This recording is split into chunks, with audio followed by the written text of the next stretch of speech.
예수님께서는 정결 예식 때 쓰는 돌 항아리에 물을 채우라고 하십니다. 이것은 손, 발을 닦는 물입니다.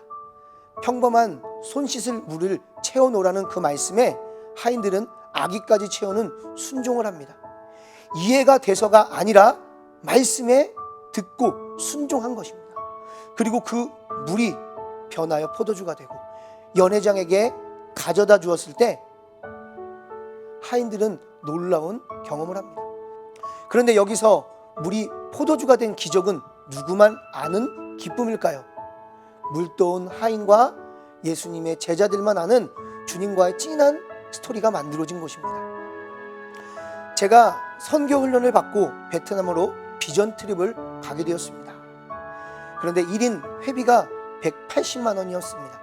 저는 그 회비를 모으려고 자전거도 팔고 적금도 깨고 아이팟도 팔고 전도사 사례비를 다 넣어 180만 원을 만들었습니다. 그런데 어느 분은 120만 원을 준비를 못하신 것입니다. 팀장님이 준비가 안 되면 금식을 해야 합니다. 비행기 안에서 기내식을 먹지 않고 금식을 해야 합니다. 그렇게 말씀하셨습니다. 그런데 선교 훈련을 할 때 매일매일 성경 한 장을 읽고 묵상을 하는 시간이 있었습니다. 그런데 여호수아 19장 9절 말씀에 시므온 지파가 땅을 분배받을 때 유다 지파의 땅을 받는 것입니다. 그 이유는 다른 것이 없습니다.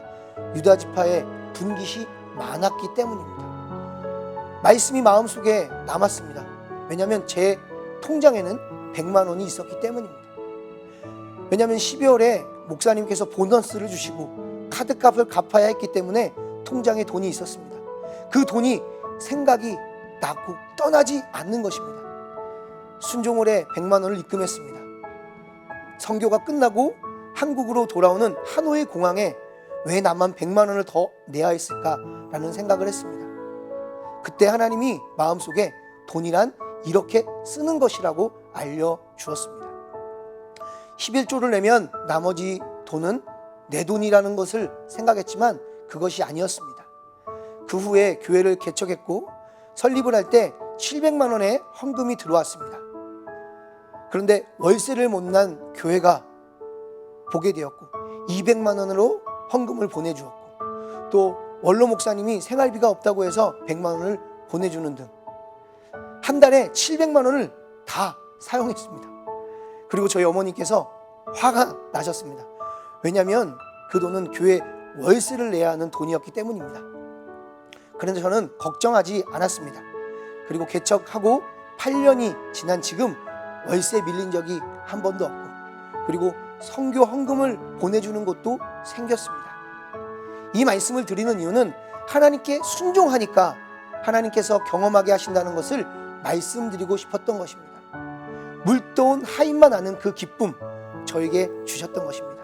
11절 말씀에 예수께서 이 첫 표적을 갈릴리 가나에서 행하여 그의 영광을 나타내심에 제자들이 그를 믿으니라. 이 말씀이 중요한 포인트입니다. 예수님께서 우리의 삶 가운데 표적을 나타내시는 이유는 믿음을 주시려는 것입니다. 이 책의 기록 목적은 요한복음 20장 30절 말씀에 예수께서 제자들 앞에서 이 책에 기록되지 아니한 다른 표적도 많이 행하였으나 오직 이것을 기록함은 너희로 예수께서 하나님의 아들 그리스도이심을 믿게 하려 함이요 또 너희로 믿고 그 믿음을 힘입어 생명을 얻게 하려 함이라.